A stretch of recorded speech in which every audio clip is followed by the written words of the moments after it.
Sto per arrivare davanti al Davide più famoso della storia dell'arte, anche se questo è solo la copia di quello di Michelangelo, poiché dal 1843 si trova alla Galleria dell'Accademia. Esso è simbolo della Repubblica Fiorentina stessa, vigile e vittoriosa contro i nemici. La statua, commissionata dai consoli dell'arte della lana per essere collocata su uno dei contrafforti esterni posto nella zona absidale della cattedrale di Santa Maria del Fiore, fu un'impresa colossale, già tentata per ben 2 volte da Agostino di Duccio e poi da Bernardo Rossellino. Entrambi avevano provato a lavorare quel pezzo di marmo, ma non vi erano riusciti per la fragilità del marmo stesso, per il fatto che era alto e stretto. Michelangelo accettò la sfida e, rinchiuso nel cortile dell'attuale Museo dell'Opera, iniziò a lavorare protetto da un recinto di legno per non essere visto dalla folla. Michelangelo usò un'iconografia innovativa, senza la testa di Golia, come possiamo invece notare nelle opere di Donatello e di Verrocchio. Per la statua, risultando di gran lunga superiore alle aspettative, fu scelta un'altra collocazione.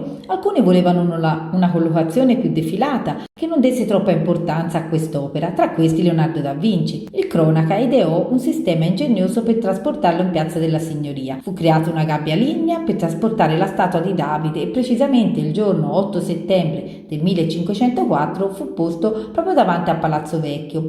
Venne rivolta la statua verso sud-ovest in segno di sfida alle popolazioni nemiche, pronte ad attaccare Firenze. Accanto a lui doveva essere posta un'altra statua di Ercole a simboleggiare proprio la forza fisica, mentre il Davide simboleggia quella intellettuale. Infatti troviamo Ercole e Caco del Bandinelli. Il Davide incarna la figura del giusto, armato di una sola fionda e della fede, vittorioso sui nemici, quindi rappresenta proprio la Repubblica di Firenze, vittoriosa sull'assolutismo mediceo. Infatti i fiorentini si immedesimarono in questa figura di giovane eroe atletico, che con la potenza era riuscito a sconfiggere il gigante Golia. Michelangelo rappresenta il momento proprio di grande concentrazione prima della sfida, con i muscoli del corpo ancora a riposo, l'espressione molto accigliata e lo sguardo penetrante, una concentrazione mentale che rivela la potenza intellettuale unita però a quella fisica.